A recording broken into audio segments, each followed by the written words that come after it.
This is Unsung History, the podcast where we discuss people and events in American history that haven't always received a lot of attention.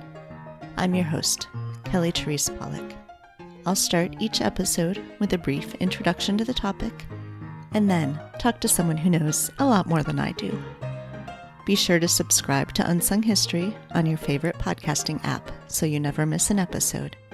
And please, tell your friends, family, neighbors, colleagues, maybe even strangers to listen to.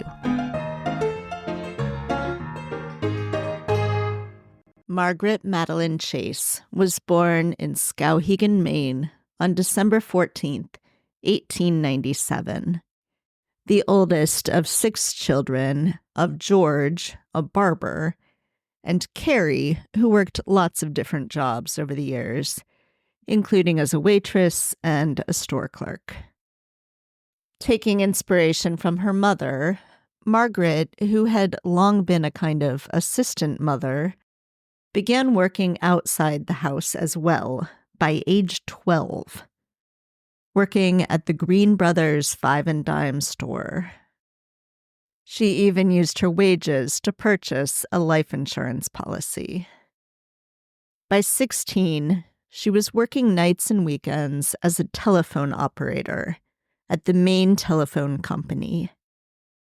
One evening, a man named Clyde Smith called to ask the time. It was the first of many conversations that Margaret and Clyde would have. After high school, Margaret wanted to attend Sergeant's College in Boston to become a physical education teacher, but she lacked the funds to enroll. Clyde, who was first selectman of Skowhegan, found her work recording the town inventory in the tax assessor's books, and then as a teacher, although she only lasted 28 weeks in the one-room pit school outside of town. She returned to Skowhegan and spent the next 8 years working for the local newspaper as a reporter, an advertising rep, and business manager. On May 14th, 1930, Margaret, then aged 32, married Clyde Smith, who was 21 years older than her. Smith had previously been married and divorced, and Margaret later referred to their marriage as a business arrangement. Clyde needed a wife if he was going to run for governor, as he had dreamed of doing. And Margaret herself was politically connected, having been president of the Skowhegan Business and Professional Women's Club, recording secretary for the Somerset County Republican Committee, and having been elected Maine State Republican Committee woman in 1930. Clyde, who by then was a Maine state senator, campaigned in the 1936 Maine gubernatorial race, with Margaret at his side, keeping the campaign diary, managing expenses and volunteers. Faced with a brutal Republican Party primary fight, though, Clyde withdrew from the gubernatorial race and instead ran for and won a seat in Congress, representing Maine's 2nd District in the United States House of Representatives. Margaret managed his congressional office and insisted on being paid for her work. She told reporters at the time that their marriage was, quote, a sort of partnership, unquote. When Clyde suffered a coronary thrombosis in spring 1940, he asked Margaret to file to run in his place in case he was unable to campaign, stating in a press release, quote, I know of no one else who has the full knowledge of my ideas and plans or is as well qualified as she is to carry on these ideas and my unfinished work for my district, unquote. Margaret promised to step aside if he recovered, but he died on April 8th of that year. In the special election to complete the term in June, Margaret was virtually unchallenged and was the first woman elected to Congress from Maine. In the regular election that fall, facing challengers in both the primary and in the general, she won decisively. While serving in the House, one of Margaret Chase Smith's interests was national security. In 1943, she was appointed to the House Committee on Naval Affairs and named to a subcommittee to investigate vice on naval ports. During World War II, she took a 25,000-mile tour of military bases in the South Pacific, becoming the first and only civilian woman to sail on a ship during the war. Having faced gender discrimination in the workplace, and being one of fewer than a dozen women in Congress, Smith pushed for equal pay in the military and introduced legislation to give women permanent status in the military after World War II. When Maine's senior senator, Wallace White, retired, Smith ran for his seat. Although few people thought she stood a chance, Smith was popular in Maine, providing constituent services to all residents of Maine, even those outside her House district. And her advocacy of a strong military was important in a state where the defense industry made up a large portion of the economy. Smith's longtime assistant, Bill Lewis, led the scrappy shoestring campaign, and Smith won the Republican primary with more votes than her three opponents combined. She won the general that fall in a landslide, becoming the first woman in U.S. history elected to both houses of Congress. Again, focusing her efforts on military issues, Smith became the first woman to sit on the Senate Armed Services Committee, eventually rising to the position of ranking member. In July of 1950, Smith herself joined the Air Force Reserve, commissioned as a lieutenant colonel. She served for the next 8 years.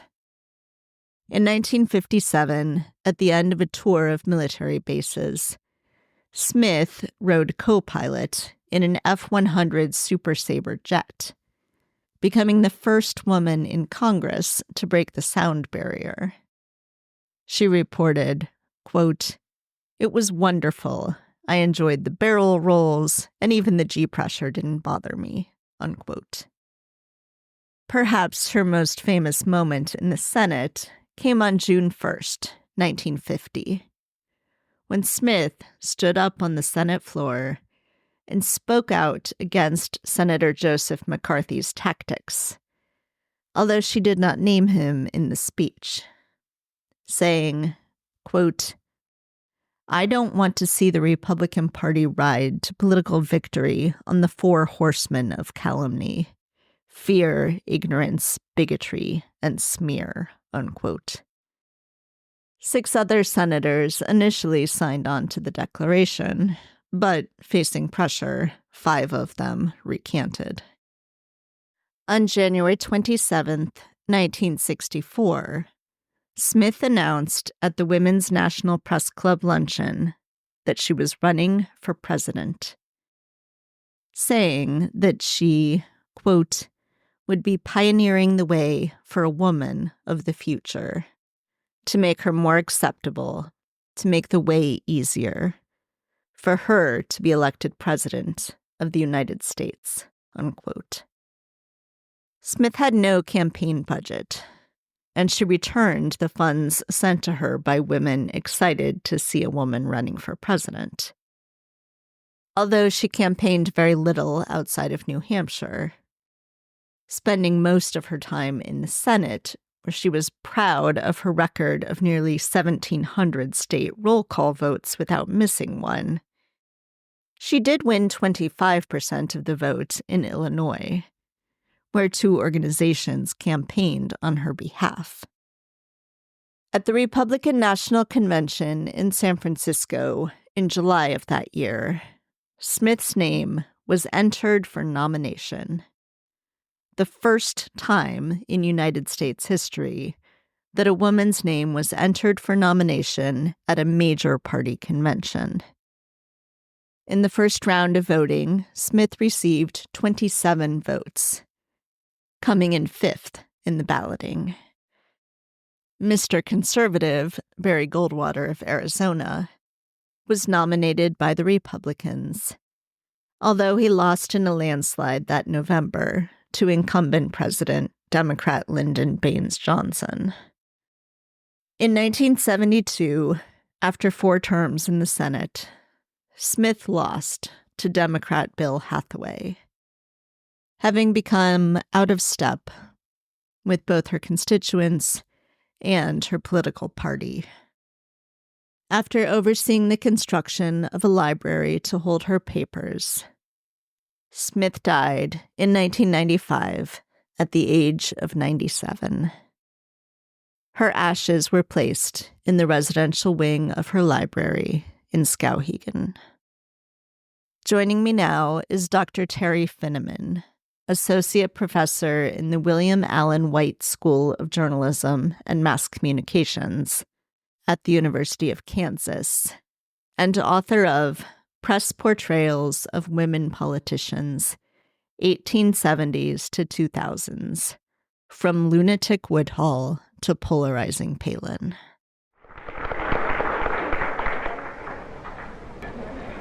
Madam Chairman, distinguished guests, and friends, I always enjoy being with the members of the National Women's Press Club, even when you give members of Congress an unmerciful going-over. I think that I enjoy being with you, not only because of the many good friends that I have among you, but also because I was a newspaper woman myself before becoming a member of the House and the Senate.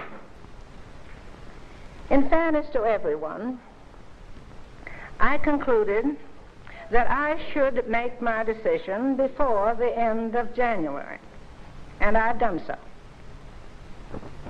It has not been an easy decision. Either yes or no would be difficult.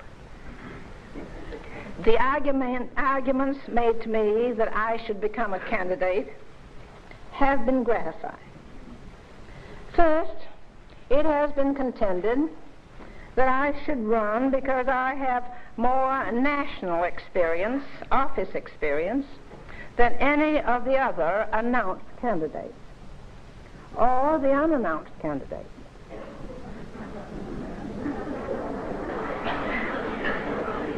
With that experience going back to 1940 and predating any of the others. This argument contends that I would be pioneering the way for a woman in the future to make her more acceptable, to make the way easier for her to be elected President of the United States. Perhaps the point that has impressed me the most on this argument is that women before me pioneered and smoothed the way for me to be the first woman to be elected to both the House and the Senate, and that I should give back in return that which had been given to me. Hi, Terry. Thanks so much for joining me today. Thanks for having me. I really admire people who have podcasts like this. As the founder of the Journalism History podcast, I know that this is really much needed work. Yeah. I'm so thrilled to be talking with you about Margaret Chase Smith, who I think probably far fewer people know of than should. So I wanted to start by asking how you first got interested in writing about press portrayals of women in politics and first ladies and the kind of work that you have done. Well, I've long had an interest in this. I was very, very close with my grandmother, and she was always fascinated with first ladies. And so she really sparked my interest in political work. And then I worked as a political reporter myself for a few years and really, not only working with the politicians and getting to know them and the structure, but, really talking a lot with some of the women lawmakers and some of the challenges they faced. And so when I was working on my dissertation, it was coming at a time when Hillary Clinton was seen as very viably going to be the next president. And so I wanted to create this kind of historical record of who were some of the women who came before her that made this moment possible, because so much of women's history is invisible, which we're going to talk about more throughout the show, I'm sure. And so I really, really wanted to bring these stories to light.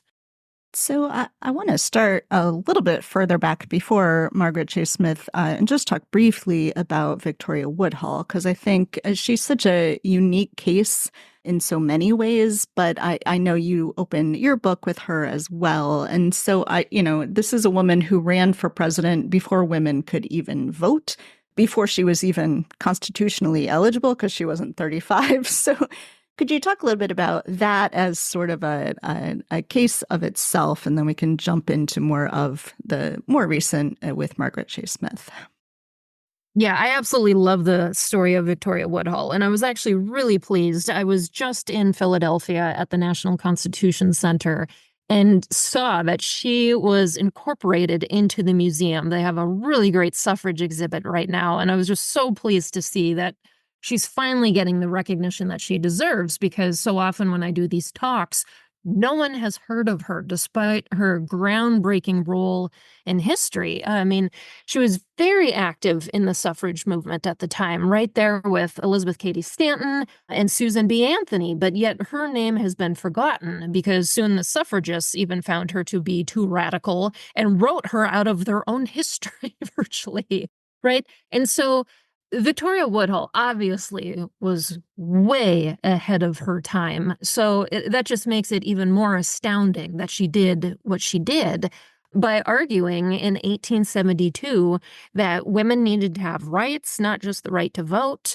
but she was tired of the control that men had over women's lives entirely, that men were allowed to be having all these affairs outside of a marriage, but women had no rights and were virtually stuck in these horrible marriages, which helped elevate her free love platform, which of course was very controversial at the time. And that's what gets the most attention. But I mean, she was for way more things beyond that, interested in labor and, those minimum wage type of things. And so she was just such a spunky gal. And, the press coverage that she got, of course, was just horrendous. They called her Mrs. Satan. They treated her like a total joke. But really, truly a woman, I think, who should be admired for breaking that or putting that initial crack in the ceiling for women. Yeah, and of course, Victoria Woodhull was not elected. She didn't expect to be. Nobody expected that she would be. But she paves the way then, but is almost even forgotten, like in the early 20th century. Forgotten. Well, I mean, actually, within a decade, she was written off in the press, because when you look at Belva Lockwood, who was the next woman to run in the 1880s, even, like the press wasn't even mentioning Victoria Woodhull. So she was very quickly erased from memory. Yeah. Yeah. So then I want to talk some about Margaret Chase Smith, she's interesting because she is not saying that she's a feminist. She is obviously benefiting from certain waves of feminism. She is able to have this amazing career, but is very clear that she herself is not a feminist, and that is not the thing she's trying to do. But she is sort of situated, as you talk about in your book, at this weird moment in time that is, especially when she runs for president, that is not particularly conducive to her run. So could you sort of place us in time here as she is getting into the House, getting into the Senate, what the United States is like for women's political culture? Yeah, so you see this big lead up in 1920, right, with the 19th Amendment, and women, white women really getting the right to vote at that time. Of course, it would take years after before women of color, and of course, today we still have problems with voting rights. But you really see this period after 1920, with women trying to decide really what their next step is, and women kind of splintering. Like some women are just happy that they got that and that's the end of it, right? Other women are pushing for more. There's really a splintering of the movement after this point about what should be happening, right? And so you kind of see feminism take a dip, and then especially after World War II, you see women going into the workplace, right? And then after that, you have another downhill of wanting to return to normality, of women back in the home, right? And so you have this like very up and down trying to figure out what the next step is for the women's rights movement. And so you're right. I mean, Margaret Chase Smith was really in this time period where it wasn't really in her political favor to emphasize being a feminist, right? She didn't want to play that up because the word feminist to this day even, right, has such a negative connotation that she was trying to walk a very fine line of both appeasing women voters, but really appeasing male voters, and that she was not going to come up with, all these radical type of proposals, but would perform, so to speak, more like a man.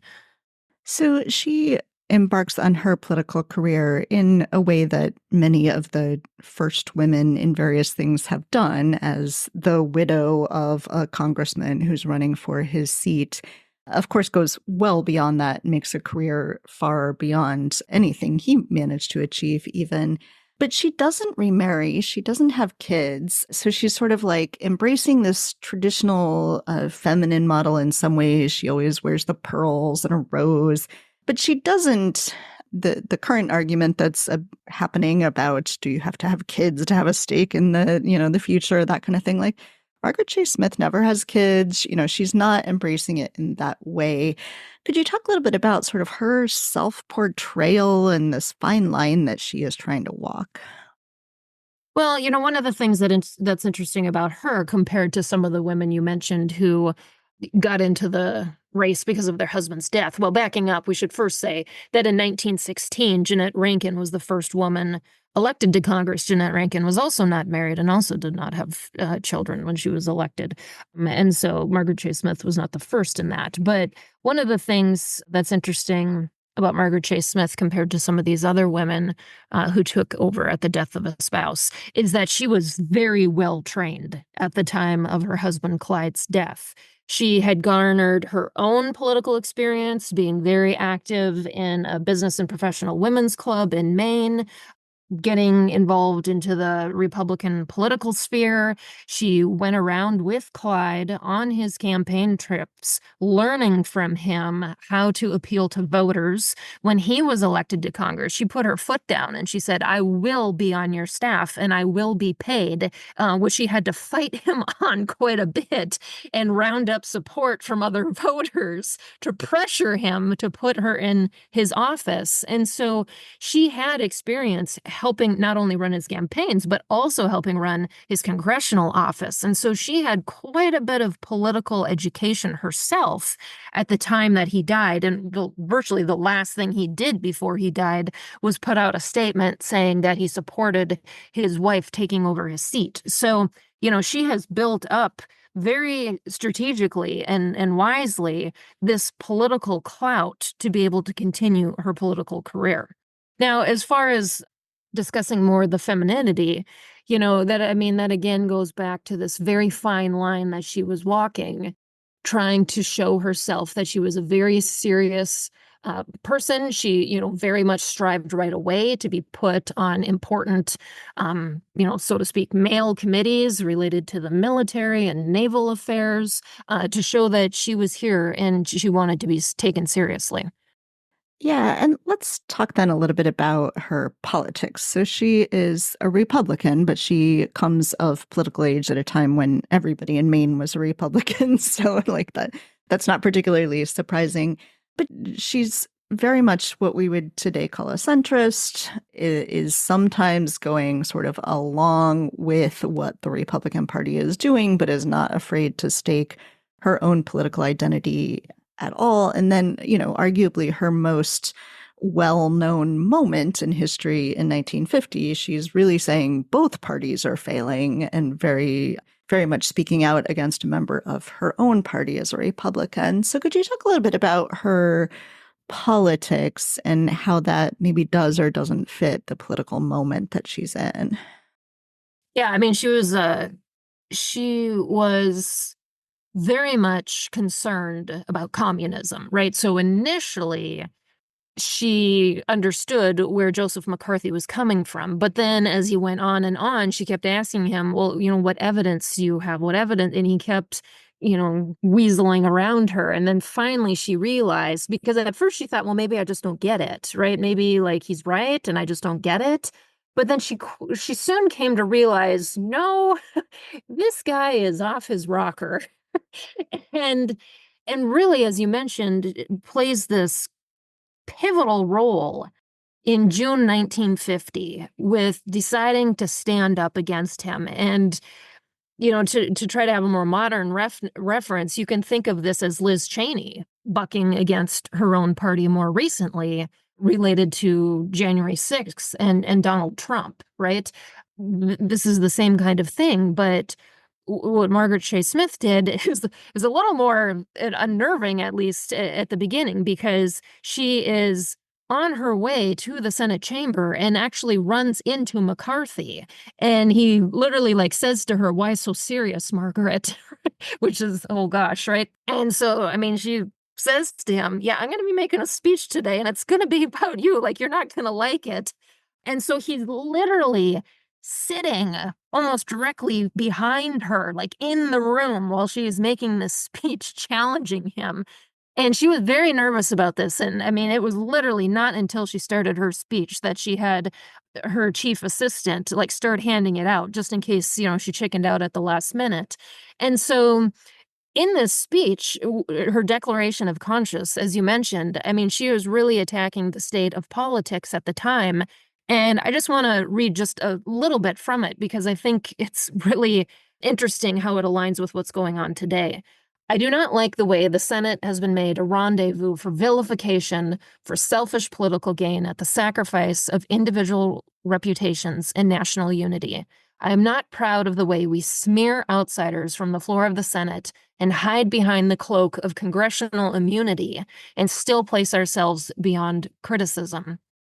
So much of that rhetoric could apply today, right? The smearing that's going on, Yeah. claiming you have immunity for what you're saying.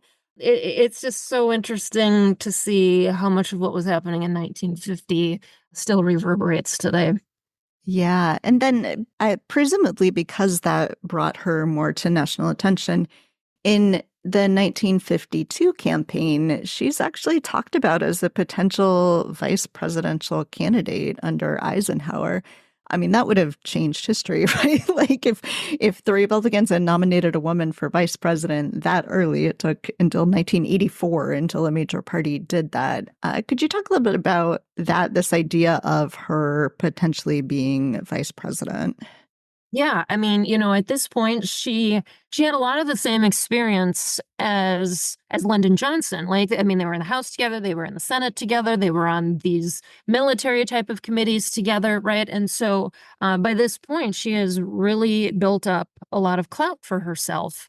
And then after the speech, of course, and willing to challenge things, I mean, she faced a lot of criticism for that, right? But I mean, she also faced a lot of admiration. And so you do get to 1952, and there's a lot of the speculation. Now, one of my close friends, Pam Perry, is actually working on a book about Eisenhower and gender, and that he deserves more credit for advancement of women that he gets. But I mean, the fact remains that Eisenhower himself clearly did not want a woman to be his vice presidential candidate, right? Otherwise, he would have picked her. And so you still have, of course, these gender politics at play, and went with to him, although that didn't really work out well later, but went with the choice of Richard Nixon, which he considered a safer bet. Yes. What could have been? So then let's talk about 1964. Margaret Chase Smith announces at the end of January that year that she is a candidate for president. And as you outline in your book, the press never totally considers her a sort of she's a real candidate, but she's not likely to win, and she doesn't do anything to dissuade them of that. So could you talk some about the framing of her campaign, but how she also contributes to that framing? Yeah, she made very clear from the beginning that she didn't have any money, she didn't have any organization, she wasn't going to have a real headquarters, she wasn't going to run a real campaign, and that the Senate was her priority, and keeping up her long record of roll call votes and being an active member of the Senate. So from the beginning, she didn't set the best stance for a winning presidential campaign. She didn't really go out much except for, very briefly in her free time. And, that's just not effective. I mean, when Jeanette Rankin was running for Congress back in 1916, I mean, she was barnstorming all over the place, right? I mean, that's really what's needed to do this. But Margaret Chase Smith also felt that she wanted to, women before her had opened up this opportunity for her.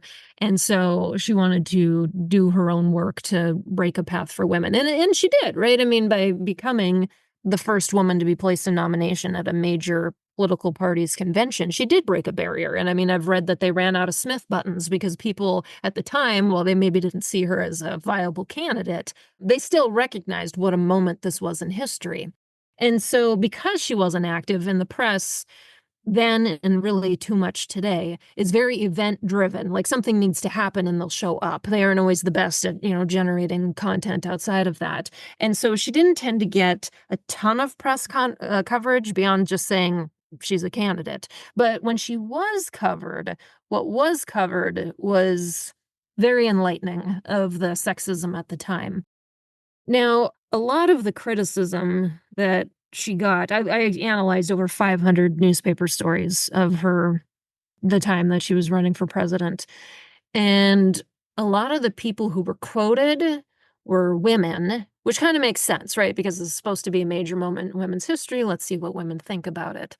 Well, women, since the beginning of time in this country, it is quite mind-boggling to see, have been their own worst enemy in advancing their own rights.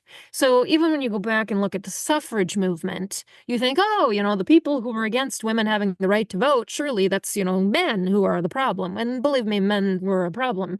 But really, it's other women who are the worst. Like the anti-suffrage organizations were run by women. These are literally cohesively formed organizations by women against the advancement of their own rights. So women have always been a bewildering political bloc since the beginning of this country. So sadly, when you get to 1964, you really don't see much improvement. And so you have women being interviewed in the paper literally saying, being the president is a man's job. It's too much of a job for her. We aren't ready to have a woman in the White House. Women make wonderful wives. I think that actually came from a man, not a woman. But I mean, basically saying a woman herself, women are too emotional. And it was interesting because one of the newspapers actually interviewed a psychiatrist who was just like, no, like, this is kind of bunk. Like, stop saying this. Women can do this job. But the press really didn't do much to, besides that one instance, to downplay these sexist lies that were essentially spreading in the press. And so not only do you have this flat, and I mean, it wasn't even about her, right? It wasn't, oh, Margaret J. Smith, she doesn't have this. It was just flat out, she's a woman. No, that's a problem. It doesn't matter who it is, woman, no, right? And so it's just blatant and coming from other women. But she's also having to contend in the press with this like bizarre double bind, right? Where women have to balance being too masculine or they're offensive or being too feminine and then seen as incompetent. And so you'll see stories that are really playing up her foreign policy and military expertise. But then you see bizarre comments like, she can make cool, delicious blueberry muffins.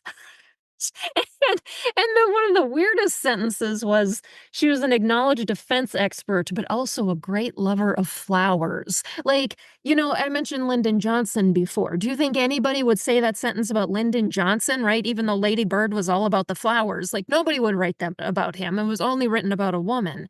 And so, then they talked about even her high heels and her slender figure, right? And I mean, this belittling language that didn't start in the 1960s. It started way before that, and it continues until today, but was just really problematic. Yes, I'm calling to mind in the 90s when Hillary Clinton had to publish the cookie recipe, chocolate chip Right. cookies, I think. Yeah. Yeah. So, and it seems like some of the things too, of course, she's running in a primary at this point, so voters are deciding who should represent their party against Lyndon Johnson, who is almost certainly going to win the election no matter who they choose. And so there's this, I like her, but she can't win, which of course is echoed later when women run as well.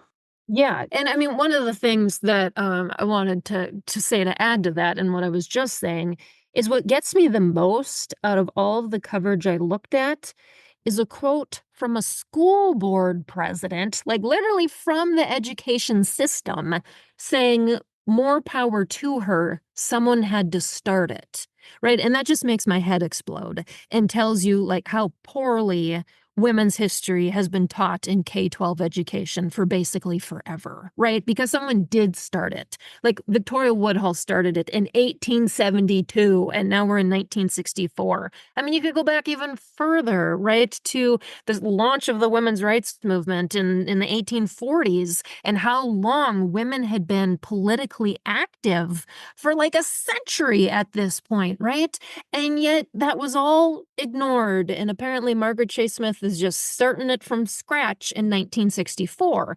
And that is really problematic because when you treat something like this as a novelty, it's new, we don't really know, right? Then that feeds into uncertainty, right? And I mean, one of the things that Margaret Chase Smith in her Declaration of Conscience that we were talking about a minute ago is she was really slamming the spread of fear and ignorance and bigotry that was going on at the time. And I mean, I would really argue that, someone had to start it. I mean, that's really spreading fear and ignorance and bigotry with that own kind of sentence because women had been putting in the work for over a century in politics at that point. And so it really trivializes women history when people say something like that. So you just mentioned the hundreds of articles that you looked at. Could you talk just generally about the kind of analysis that you were doing of these women candidates, the type of research, how you were looking at these stories and comparing them across time? Yeah, so I read just like, I don't know, thousands of articles covering Victoria Woodhull in 1872, Jeanette Rankin in 1916, Margaret Chase Smith in 1964, and then Sarah Palin in 2008. And I was very specifically finding their name, articles that were written about them, how long the articles were, what the context was, what themes I saw. So did they focus on their politics? Were they focusing on the personal? What kind of sexist language was being used and how did this evolve across time to try to see patterns, right? Again, my goal was to look at how was it possible in 2016 that Hillary Clinton could potentially be president? Like, what had women before her all gone through? And it was actually really interesting to see, well, a couple things. You see a notable movement happen with Sarah Palin's coverage. Now, keep in mind that Sarah Palin and Hillary Clinton were both prominent candidates in 2008. And so during that time, both parties were experiencing just this flood of sexism towards their candidates and how problematic this was. And so that was a really kind of a tipping point. Since then, you've seen much more attention to sexism happening to candidates. It's still happening, but it's at least pointed out more often. And so I wanted to see these changes across time. And what's interesting is into the present, you still see these themes that have been baked in since the very beginning play out. You still see the vilification of women candidates that Victoria Woodhull faced. You still see an emphasis on appearance and an expectation that they're going to discuss women's and children's issues like Jeanette Rankin faced. You're still seeing, trivialization and sexism even coming from other women that Margaret Chase Smith faced. And then you're still seeing the circus atmosphere that Sarah Palin faced, right? So like all of history like comes together to play into the present. And that's what I was looking at. Yeah. So you've also studied first ladies and portrayals of first ladies a lot. I wonder if you could think through a little bit why it is that we know so very little about Margaret Chase Smith or think so little about her now, even though she had this tremendous, long, groundbreaking career in the House and the Senate, this run for presidency, compared to someone like Eleanor Roosevelt, who held important positions but was never elected to office. They were contemporaries, they were at times friends. What is it about the way we view these different roles? Or is it the people? Like, what do you have any thoughts on why Margaret Chase Smith is just not better known? Yeah, I mean, that's a really great question, isn't it? I mean, I think part of the challenge may be is that, yes, she was kind of that sole woman in the Senate for a while, which made her unique, but she was still one of all, 400 plus members of Congress, right?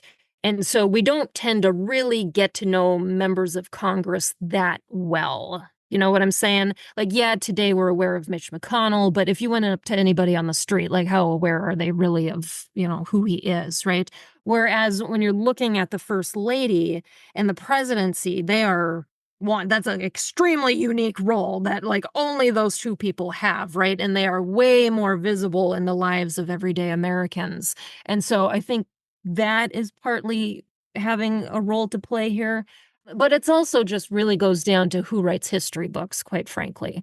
And how many of the people who write these books are men who belittle and trivialize women's history and don't tend to include their achievements. I mean, it was virtually impossible to ignore Eleanor Roosevelt. I mean, she was everywhere, right? I mean, this woman was like a media mogul in her free time, too. I mean, you couldn't avoid her. I mean, Margaret Chase Smith did have a newspaper column herself, but I mean, Eleanor was on the radio. She had her My Day column that was constantly in the press. I mean, that woman was everywhere. But I mean, when you look at other first ladies who are forgotten, right? I mean, if I went up to somebody today and said, Sarah Polk or Frances Cleveland, I mean, they wouldn't have a clue, right? And so some of it has to do with their spouse, right? When you take a look at the first ladies who are remembered, it's usually because they had a very prominent spouse, right? So Jackie Kennedy, right, gets a lot of attention because her husband has been made into a martyr, right, today. Franklin Roosevelt, hard to forget him with everything that he did, right? And so Eleanor is right along with that. But when you look at these other first ladies whose husbands aren't played up in K-12 history books, then they just tend to get erased. So many people say they want Michelle Obama to run Oh, for God. president. Yes. How many And times does she have to say no? I know, but do you think that the opinions of her, the coverage of her would change if she did? She's not going to run, so I'm not in any way suggesting she's going to ever. But do you think that there's a difference in the way that she's covered as first lady versus the way she would be covered as presidential candidate? And, I mean, we saw this with Hillary Clinton, right? Although she was vilified no matter what she did. But, would that change the public and press perception of her? Oh, certainly. I mean, when you're running for president, anything you have ever done is coming to light. I mean, they'd bring back anything. I mean, it's just laughable now when you look back at it, right? And all the criticism that she got for wearing sleeveless dresses, right? I mean, the other day I was looking at photos of Harriet Lane, and oh my God, I mean, people have a stroke today. I mean, she was more scantily dressed back then than Michelle Obama was today in her sleeveless dresses, right? And so, again, it's just this lack of understanding of history that leads to ignorant outrage culture just makes my head explode.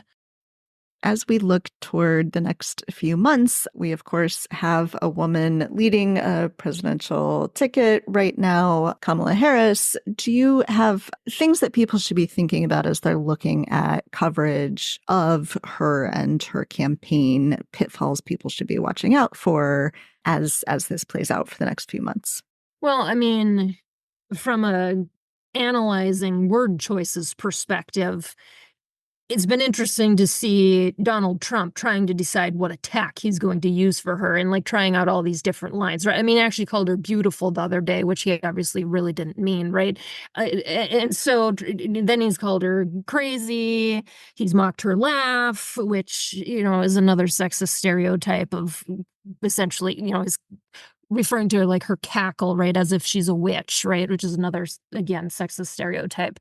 And so it's going to be most interesting to see the discourse that he comes up with in the next few months, trying to undermine her and how his supporters respond to that. Now, you saw tremendous outrage with J.D. Vance and his childless cat lady comment. That did not go well whatsoever for their campaign. And so, but Donald Trump obviously has no filter and doesn't really seem to care much about what he says or if anybody's too offended by it. So his word choices are going to be the one to watch. Now, that being said, obviously the press needs to watch itself too, because sexism is so baked in to culture and to word choices that taking a look at how are they undermining her is going to be interesting to see. So far, there's been, of course, a lot of excitement because this is very unusual, of course, how she came into this position. So because it is still new, people are still hyped with that. Of course, you've got the Democratic Convention coming up, which is going to be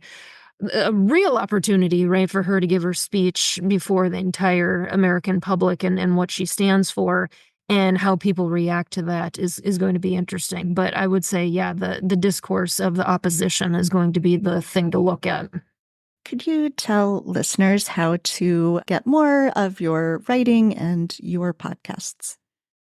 Yeah, so the Journalism History podcast has over 150 original episodes to take a look at. And then the First Ladies podcast, we are just wrapping up season 1 here, which really takes a look at a lot of First Ladies who have been ignored and the contributions that they have made.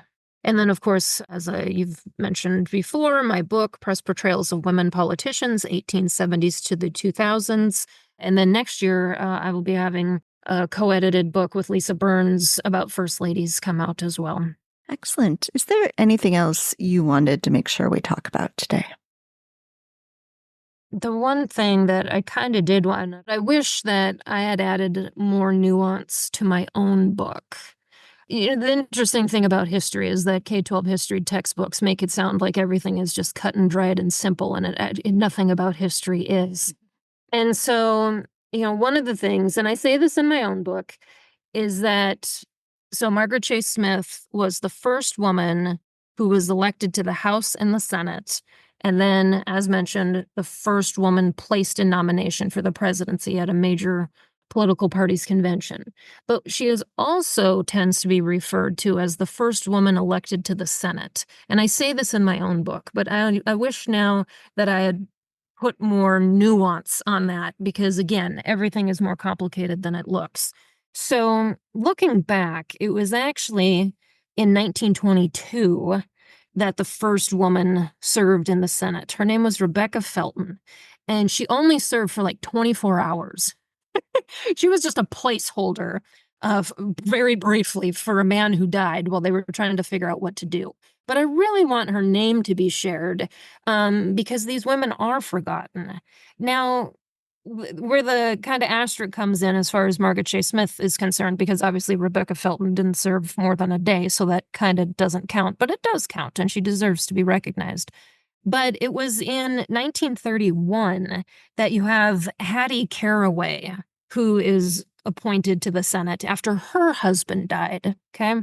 But what is important to note is that Hattie Caraway actually did win election to the Senate after that and served from 1931 to 1945. So technically, Hattie Caraway should have the title as the first woman elected to the Senate. Now, you get that nuance and asterisks in there because Hattie Caraway was filling out her husband's seat still, while Margaret Chase Smith came in totally on her own to the Senate, right? So kind of in a way, it's kind of like the bronze medal situation that we have going on with women's gymnastics, right? I mean, technically, in a way, both women can have that title. But I do think that Hattie deserves recognition for her time in the Senate and that she is ignored. Yes, definitely. Terry, thank you so much for speaking with me. I really enjoyed learning about Margaret Chase Smith. I wish I had known more about her, and I'm glad we're getting her name out there just a teeny bit more. Yeah, definitely. I mean, more women's history. Let's rewrite those textbooks, let me tell you, because yes, George Washington and Abraham Lincoln were fantastic, but there is more to history than those two men in world wars, right? We need to bring to light, as you in your show are doing, the unsung heroes of history and who deserves recognition. Yes, thank you so much.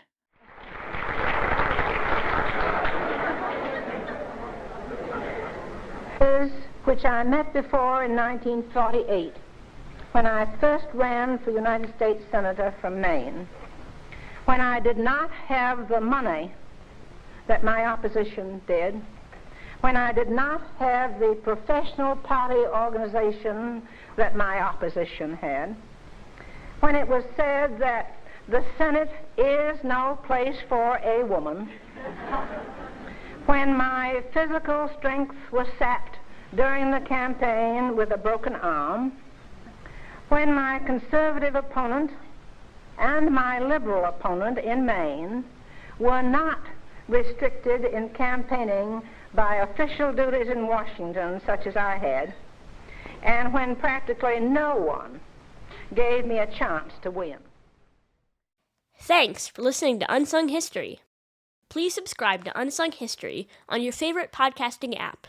You can find the sources used for this episode and a full episode transcript at unsunghistorypodcast.com. To the best of our knowledge, all audio and images used by Unsung History are in the public domain or are used with permission. You can find us on Twitter or Instagram at unsung__history or on Facebook at Unsung History Podcast. To contact us with questions, corrections, praise, or episode suggestions, please email Kelly at unsunghistorypodcast.com. If you enjoyed this podcast, please rate, review, and tell everyone you know. Bye!